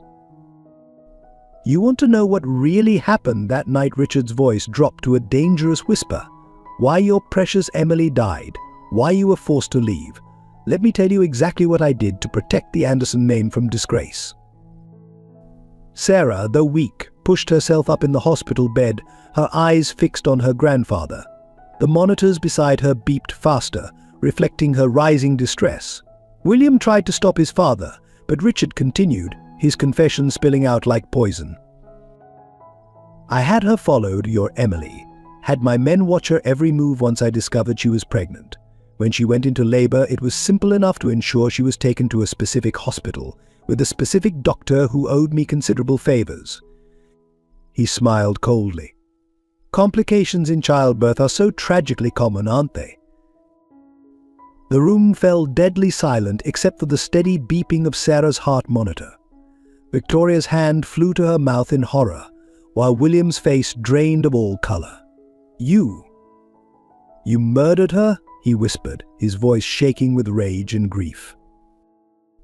"Murder is such an ugly word," Richard replied, straightening his tie with steady hands. "I simply ensured that a problem was taken care of.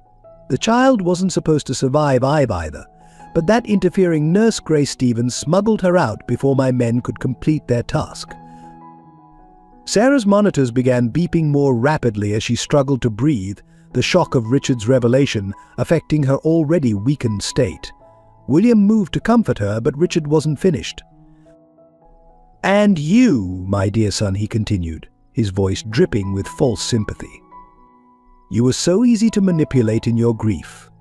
A few doctored reports about Emily's accident, a carefully worded threat about what might happen to your child if you stayed. You ran exactly as I planned, leaving me to maintain the Anderson legacy without your romantic foolishness."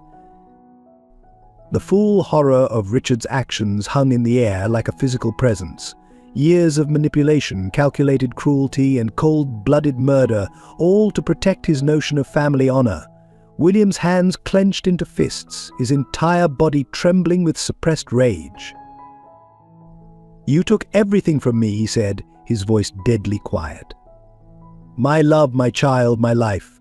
And now you've tried to destroy Sarah too, refusing her help while Grace lay dying. When does it end, Father?" Richard's response was chilling in its casualness. "It ends when I say it ends. The Anderson name means something in this city. I won't have it tainted by illegitimate offspring and criminal investigations into ancient history. The girl can have her treatment and her precious Grace too if she agrees to disappear afterward. That's my final offer, boy." Sarah, who had been silent throughout this exchange, suddenly spoke. Her voice was weak but clear. "You killed my mother. You separated me from my father. You made Grace suffer just to maintain your precious reputation." Each word seemed to cost her tremendous effort.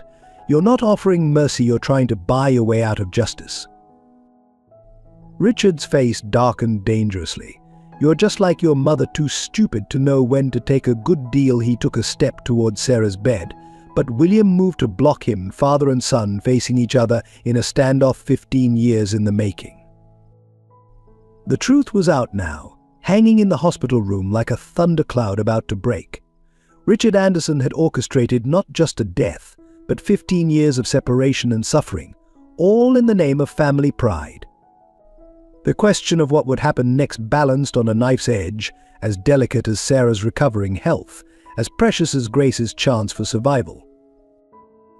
The truth about Emily Carter's death emerged in fragments over the next hours, each revelation more devastating than the last. Martha, summoned to the hospital by Victoria, brought with her a weathered leather journal, Emily's private diary, preserved in secret for 15 years. Through Emily's own words, written in an increasingly shaky hand as her pregnancy progressed, the full extent of Richard Anderson's cruelty became clear. She had documented everything: the threatening phone calls, the men who followed her to work, the mysterious accidents that seemed to happen whenever she refused to leave town. "They're trying to scare me away," she had written in one of her final entries. "But this baby is all that matters now. William's baby. Our baby. I'll protect her with my last breath if I have to." The prophecy of those words sent chills through everyone in the room. Sister Margaret, the elderly nurse who had been present that night, finally broke her decades-long silence. She described how Richard's men had infiltrated the hospital staff, how the doctor had been paid to look the other way during critical moments of Emily's labor. The complications had been carefully orchestrated, designed to seem natural while ensuring a tragic outcome. She knew something was wrong, Sister Margaret recalled, her voice trembling. She kept asking for William, kept saying she needed to protect her baby. Her last words were save her. Save Sarah, then everything happened so fast. The old nurse's eyes filled with tears. Grace was cleaning the hallway when she heard the baby cry. She acted on instinct, wrapped the child in her cleaning smock, and ran. William, listening to these accounts of his love's final moments, aged years in hours. The knowledge that Emily had died calling his name, that he had been deliberately kept away during her greatest need, seemed to physically pain him. Sarah reached for his hand from her hospital bed, father and daughter sharing grief for the woman they had both lost. Victoria contributed her own piece to the tragic puzzle. "Richard made me complicit," she confessed, unable to meet William's eyes. "He told me if I married you, kept quiet about Emily, he would ensure the baby was placed with a good family. I believed him. By the time I realized he had intended something far worse, you were gone, and I was trapped in his web of lies. But it was the hospital security footage from that night, preserved by a guilty guard and delivered anonymously, that provided the final damning evidence. The grainy video showed Richard Anderson himself in the hospital corridor, speaking with a group of men in dark suits. His gestures were clear, his intentions unmistakable. Later footage showed these same men preventing William from entering the hospital, while inside Emily fought for her life. Martha brought forward additional proof bank records showing large payments to the doctor who had attended Emily, to the men who had followed her, to officials who had helped bury the truth. Richard Anderson's network of corruption had been extensive and thorough, designed to eliminate all traces of what he considered a threat to his family's reputation. The most heartbreaking evidence came from Emily's personal effects, which Martha had saved from destruction. A small box contained ultrasound pictures, a tiny knitted booty, and a letter addressed to her unborn child, "My dearest Sarah, yes, I already know you're a girl, and I already know your name. If anything happens to me, never doubt that you are wanted, loved, cherished. Your father and I planned a beautiful life for you. If fate has other plans, know that you were the best of both of us, our greatest dream, our deepest love." As these pieces of the past came together, Sarah's fever finally broke, as if the truth itself had healing properties. She lay in her hospital bed, holding her mother's letter, while William sat beside her, his face marked by tears and determination. The full weight of Richard's crimes lay exposed, not just Emily's death, but 15 years of orchestrated separation, of deliberate cruelty, of lives destroyed in the name of family pride. The pocket watch ticked steadily on Sarah's bedside table, marking time as justice inched closer. Outside the hospital room, Victoria was already on the phone with her lawyers, while Martha compiled her evidence for the authorities. The truth about Emily Carter's death would no longer remain buried in the past.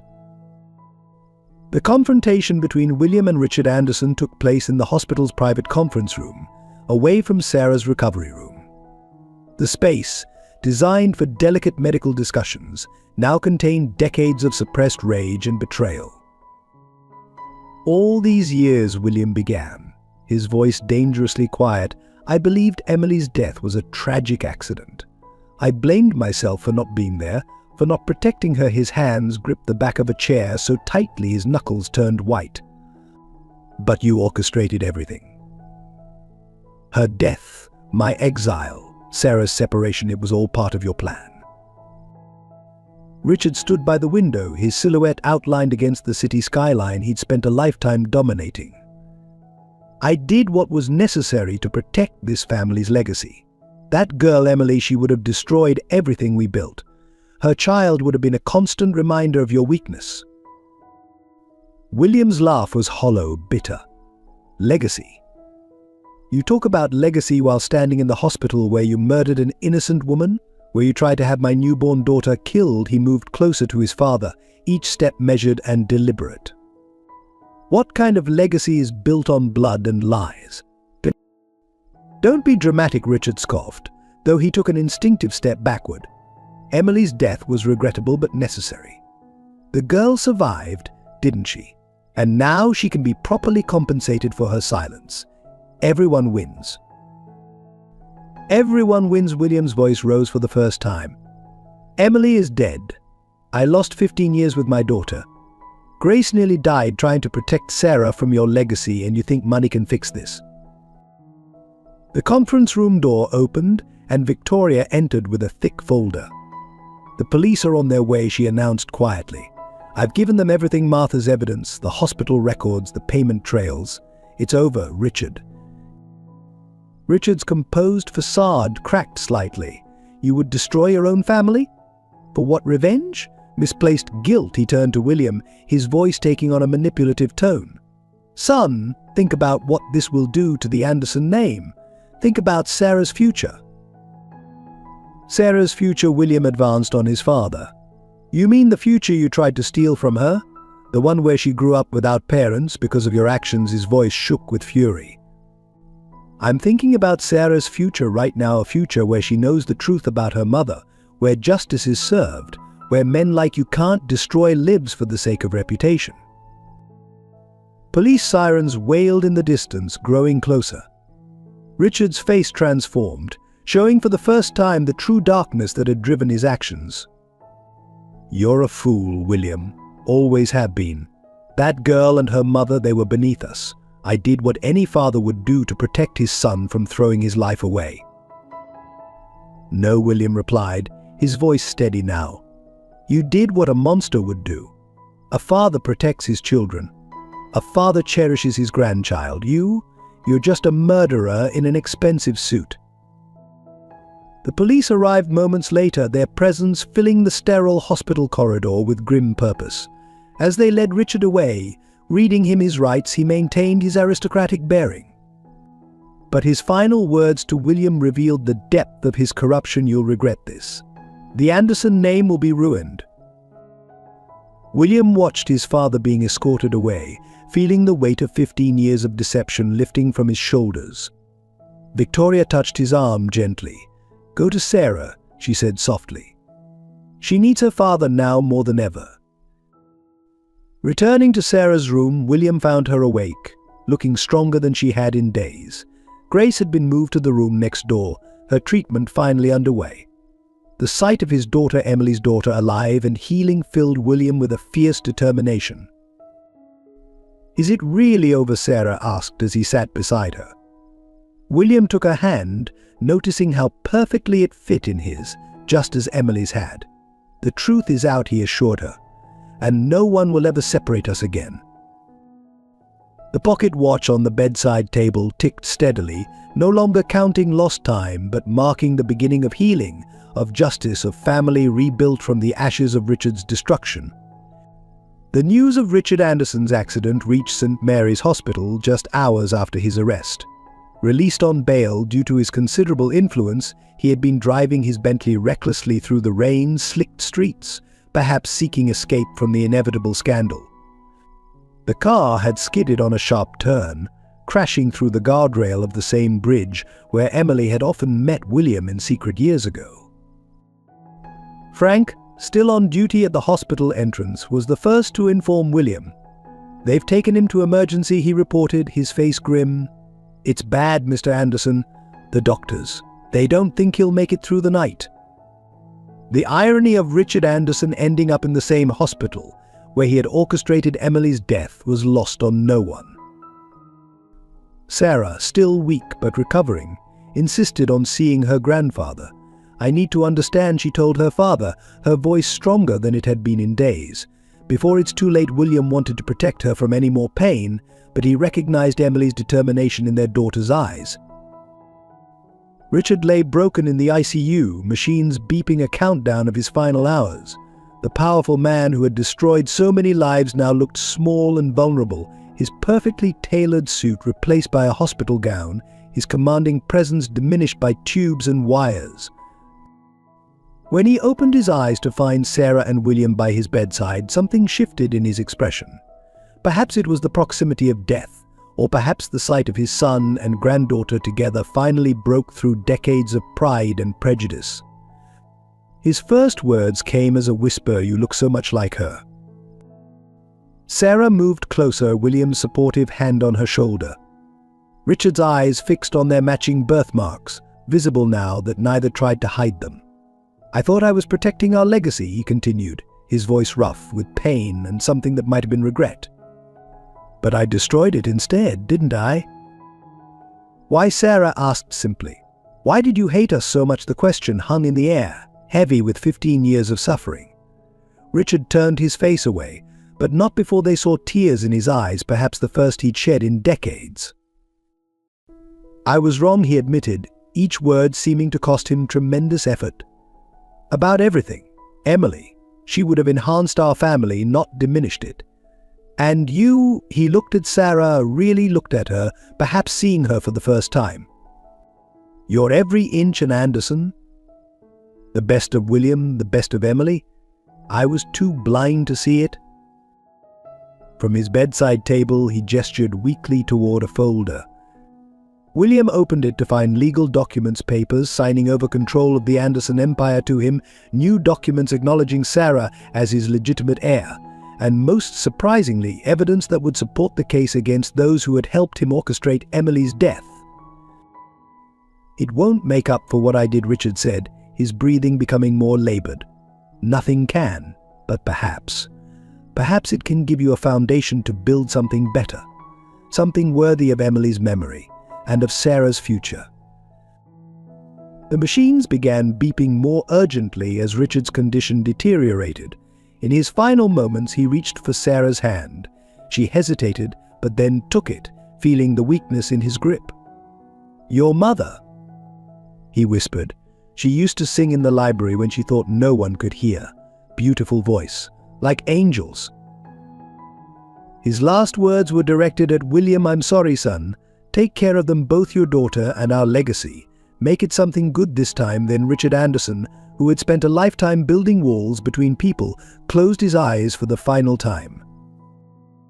Sarah stood by the window afterward, watching the city lights flicker in the rain. "Do you think he really changed?" she asked her father. At the end, William joined her, their reflections ghost-like in the glass. "I think death has a way of stripping away the lies we tell ourselves," he replied. "Your mother would say everyone deserves a chance at redemption, even if it comes too late." The pocket watch ticked softly in Sarah's pocket, marking the end of one chapter in their family's story and the beginning of another. Outside, the rain washed the city clean, as if preparing it for a fresh start. The hidden documents that sealed Richard Anderson's confession came to light in the days following his death. Martha, armed with the keys to his private study, led William and Victoria through the maze of the Anderson mansion's inner sanctum. The room, dark with heavy wooden paneling, held secrets in every drawer. "He kept everything," Martha explained, pulling out files from a hidden safe behind an oil painting. Richard Anderson was many things, but disorganized wasn't one of them. He documented every move he made against Emily, perhaps as insurance against those he'd involved in his scheme. The evidence was damning and comprehensive. Bank statements showed payments to the doctor who had deliberately mishandled Emily's care during childbirth. Correspondence revealed the network of corrupt officials who had helped cover up the truth. Most chilling were the surveillance reports detailing Emily's every move in the weeks before Sarah's birth. Victoria discovered a leather-bound diary in Richard's desk, its pages filled with his meticulous planning. "He wrote about it like a business transaction," she said, her voice shaking as she read. Cold, calculated entries about removing the problem and protecting the Anderson name. He even noted down how much it would cost to buy people's silence. Among the papers was a file marked simply Emily.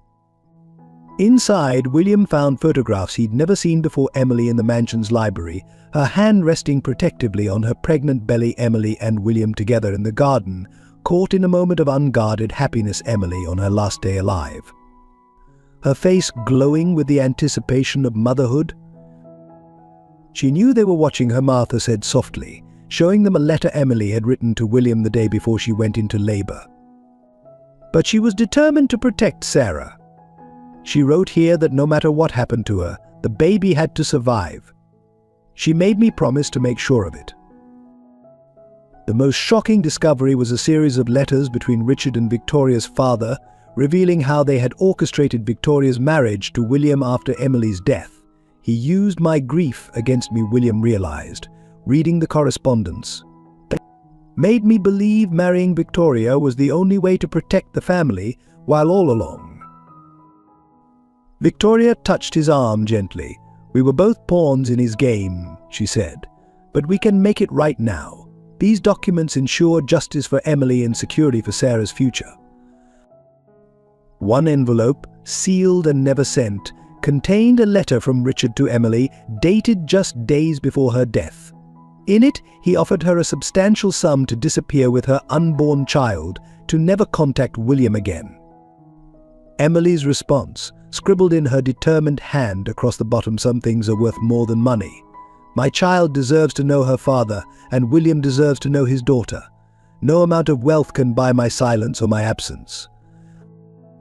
Legal documents revealed that Richard had already begun the process of transferring control of the Anderson empire to William and acknowledging Sarah as a legitimate heir. His final act of conscience, perhaps, or an attempt at redemption. The most poignant discovery came last: a small box containing Emily's personal effects that Richard had ordered removed from her apartment after her death. Inside, William found the other half of the pocket watch's set, its surface engraved with the words, "For our daughter Sarah. May she inherit her father's strength and her mother's heart." Sarah, who had been quietly absorbing all these revelations, picked up a photograph of her mother. "She was beautiful," she said softly, "and brave. She died protecting me." William pulled his daughter close, both of them drawing strength from each other as they faced the weight of their family's tragic history. Martha gathered the documents carefully, organizing them for the authorities. "Emily would be proud," she said, "watching father and daughter together. This is what she fought for you two to find each other, for the truth to come out." As they left Richard's study, William took one last look around the room that had housed so many secrets. The truth had finally emerged, not in fragments and whispers, but in undeniable black and white. Emily Carter would finally have justice, and her daughter would have the legacy she deserved, not just of wealth and position, but of love and courage. The transformation of the Anderson family began not with grand gestures, but with small, meaningful changes. The first was moving Grace from Memorial General to a private suite at St. Mary's, right next to Sarah's room. The two hospital beds were pushed close together, allowing grandmother and granddaughter to hold hands during their recovery, bridging the gap between their two worlds. Victoria took charge of renovating the Anderson mansion, starting with Emily's old library. The dark, heavy curtains were replaced with light, flowing ones that let in sunlight. Emily's favorite reading chair, preserved by Martha all these years, was restored to its place by the window. Most significantly, a portrait of Emily, painted from one of the discovered photographs, was hung above the fireplace, a silent guardian watching over the family's healing. William threw himself into restructuring the Anderson Corporation, dismantling Richard's network of corruption piece by piece. Each board meeting began with a new policy of transparency and ethical business practices. The company's first new initiative under his leadership was the establishment of the Emily Carter Memorial Foundation, providing medical care for underprivileged mothers and children. Sarah's recovery progressed steadily, strengthened by the constant presence of both her father and Grace. The hospital staff grew accustomed to the sight of William Anderson, powerful CEO, falling asleep in an uncomfortable chair between their beds, one hand holding his daughter's, the other resting protectively near Grace's. "Your mother would be so proud," Grace told Sarah one evening, both of them finally strong enough to sit up and share a meal. "Not just because you found your father, but because of how you did it with determination and dignity, just like she had." The pocket watch, now cleaned and restored, remained Sarah's constant companion, but its meaning had changed. No longer a mystery to be solved, it became a symbol of connection to her father, to her mother's memory, and to the future they would build together. Victoria, to everyone's surprise, formed a special bond with Grace. The elegant socialite and the humble seamstress found common ground in their love for Sarah and their desire to heal the family's wounds. They could often be found in deep conversation, sharing stories about Sarah's childhood from their different perspectives. The mansion's staff witnessed the change in atmosphere with joy and relief. Under Richard's reign, the house had been cold and formal. Now laughter echoed through the corridors. Martha resumed her position as housekeeper, this time with full honors and recognition for her years of loyal service to Emily's memory. William spent hours in Emily's library, sometimes reading, sometimes just sitting in her chair, holding Sarah's hand as they shared stories. He told her about meeting Emily, about their secret courtship, about all the dreams they had for their baby. Sarah, in turn, shared memories of growing up with Grace, of the love that had sustained her through years of poverty. The Anderson family lawyers worked tirelessly to ensure Sarah's legal status as William's heir was ironclad, but more importantly, they worked to bring justice to those who had helped Richard harm Emily. The doctor who had betrayed his oath faced criminal charges, along with several officials who had aided in the cover-up. One particularly moving moment came when Sarah discovered her mother's old poetry journal, preserved by Martha. Emily's words, written while carrying Sarah, spoke of hope, love, and dreams for her child's future. William found Sarah in the library one evening, reading these poems aloud, her voice carrying the same musical quality her mother's had. The mansion's gardens, once rigidly maintained, were replanted with Emily's favorite flowers, wild roses and forget-me-nots growing freely among the formal arrangements. Sarah and Grace spent their afternoons there during their recovery, Grace teaching Sarah the names of plants while William watched them with a smile that held both joy and regret for the years lost. As autumn turned to winter, the Anderson mansion prepared for its first Christmas as a truly united family. The traditional formal decorations were supplemented with handmade ornaments from Sarah and Grace's collection. Emily's memory was honored with white roses on the mantel, and her portrait wore a small sprig of holly. The transformation wasn't just physical or financial, it was emotional, spiritual, reaching into the very heart of what it meant to be an Anderson. The legacy Richard had tried so hard to protect was indeed changing, but into something far more valuable than mere wealth or social position. The day Grace was finally strong enough to leave the hospital marked a new beginning for everyone. The Anderson mansion's east wing had been completely renovated to create an apartment for her, combining luxury with the homey touches she loved. Her beloved sewing machine sat in pride of place by a bay window overlooking the gardens, while her worn recipe books found a home in a custom-built kitchen where she could still make her famous cinnamon rolls. "It's too much," Grace protested when she first saw the space, but William would hear none of it. "You raised my daughter when I couldn't," he said simply.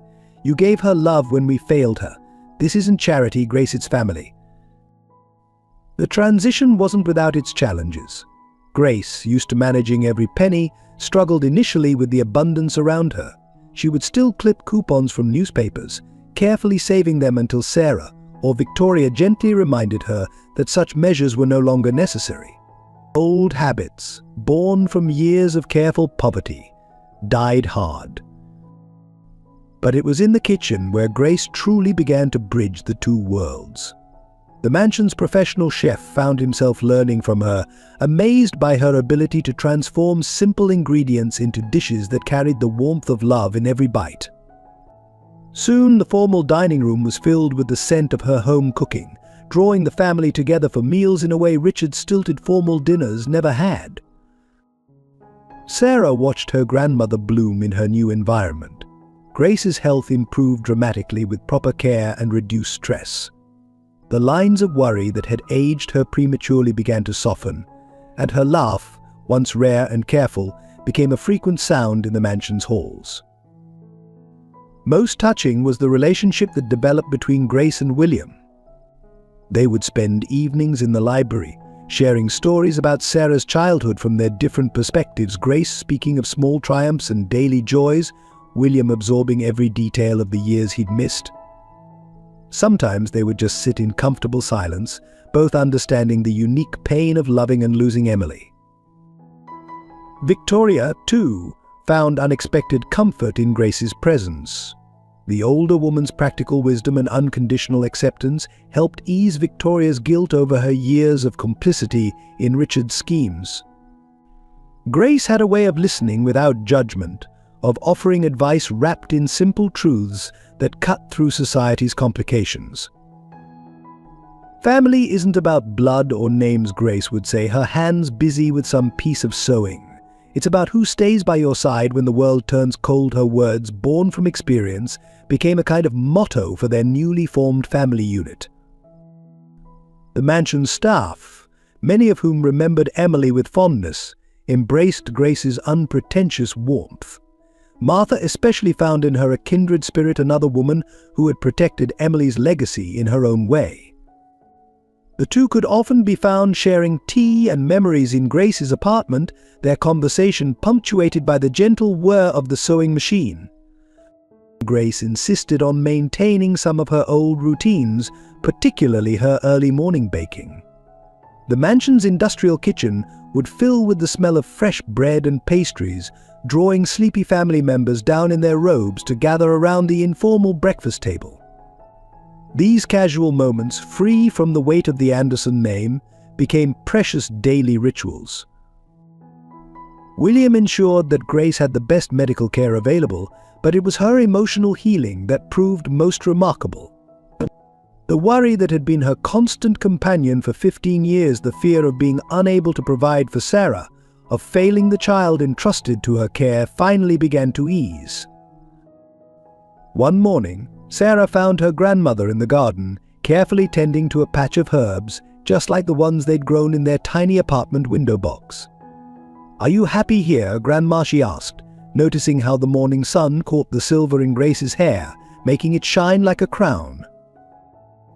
Grace straightened up, looking at the mansion that had become her home, at the garden where Sarah now played freely, at the family that had expanded to embrace them both. "Happy?" she repeated thoughtfully.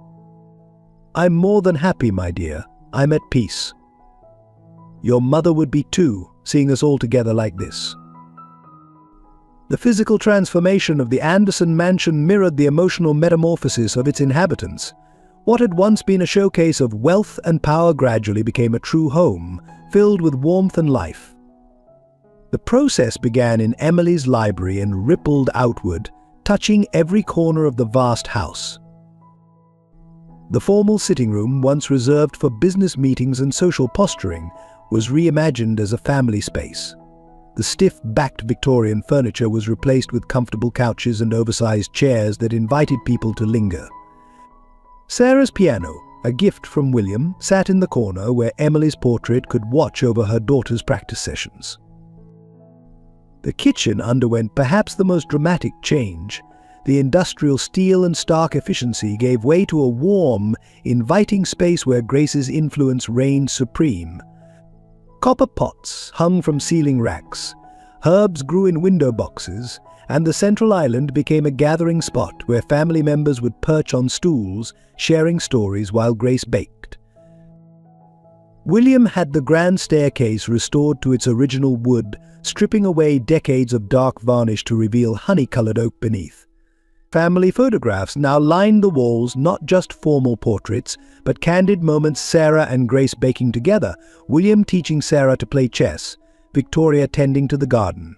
Among them, carefully preserved and prominently displayed, were the recovered photos of Emily. The gardens flourished under the combined care of Victoria and Grace. The rigid geometric patterns Richard had favored were softened with wildflowers and herbs. Emily's favorite roses were given pride of place, their unruly beauty a testament to love over formality. A small vegetable patch appeared, reminding Sarah and Grace of their window box garden from their apartment days. Even the staff quarters were transformed. Martha oversaw the renovations personally, ensuring comfortable living spaces for those who made the mansion run. The strict hierarchy Richard had enforced gave way to a more collaborative atmosphere, where maids and cooks felt free to share meals and conversation with the family. The mansion's formal dining room, once a place of tense silence and rigid protocol, became the heart of daily family life.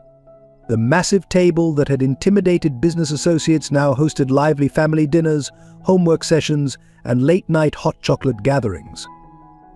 Grace's recipes mingled with the chef's gourmet creations, creating menus that celebrated both worlds. Sarah's suite of rooms reflected her unique position bridging two worlds. The luxury of her new life was tempered with treasured items from her old one. The patched quilt Grace had made her, the small bookshelf from their apartment, the window box she'd tended so carefully. Her balcony offered a view of both the manicured gardens and the city beyond, a perfect metaphor for her journey. The music room, long sealed shut, was reopened and restored, Emily's old piano, preserved under dust cloths, was tuned and brought back to life under Sarah's fingers. The room filled with music again, not just classical pieces, but the folk songs Emily had loved, the lullabies Grace had sung, and Sarah's own compositions. What had once been Richard's imposing study was transformed into a family room. The dark paneling was lightened, the heavy curtains replaced with sheer fabrics that let in natural light. The massive desk where he had plotted against Emily was removed, replaced with comfortable seating arranged for conversation and connection. Even the mansion's facade seemed to soften. Climbing roses were encouraged to ramble up the stern stone walls, and window boxes burst with colorful blooms. The intimidating iron gates were refinished in a warmer tone, and the guardhouse was converted into a welcoming gatehouse where Frank, now head of security, greeted visitors with a smile. Most significantly, the servants' entrance where Emily had once slipped in and out was restored and dignified. A plaque was installed commemorating her life and the love story that had begun there. The door itself was painted a bright, welcoming blue, Emily's favorite color. The cellar where Richard had kept his precious wine collection was converted into a cozy movie theater where the family gathered for regular film nights, complete with Grace's homemade popcorn and warm blankets for cuddling. The space that had once stored bottles worth fortunes now stored something far more valuable: family memories. 1 year after Sarah's dramatic collapse at St. Mary's Hospital, the Anderson mansion hosted a very special celebration. It was Emily's birthday, and for the first time the family had chosen to commemorate rather than hide it. The gardens were in full bloom, Emily's favorite roses creating a natural cathedral of color and fragrance. Sarah, now 16 and fully recovered, stood at the piano in the library, playing the pieces her mother had loved. Her fingers danced across the keys with confidence, the pocket watch still hanging faithfully around her neck. But now it was joined by another chain, the matching piece William had finally retrieved from his European exile, completing the set Emily had meant for them to share. Grace, radiant in a dress she and Victoria had designed together, moved through the gathering with easy grace. Her health had been fully restored by the treatments at St. Mary's, and the past year of peace had erased years from her face. She still insisted on baking for family gatherings, her cinnamon rolls now famous among Boston's elite for their humble perfection.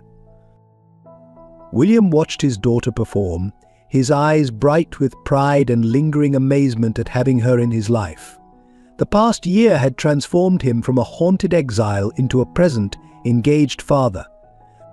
He had learned to balance running the Anderson empire with family time, never missing Sarah's piano recitals or their nightly chess games.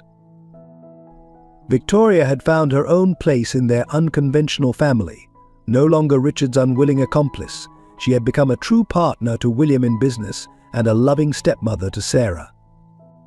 Her signature appeared alongside his on the papers establishing the Emily Carter Arts Foundation, which provided musical education to underprivileged children.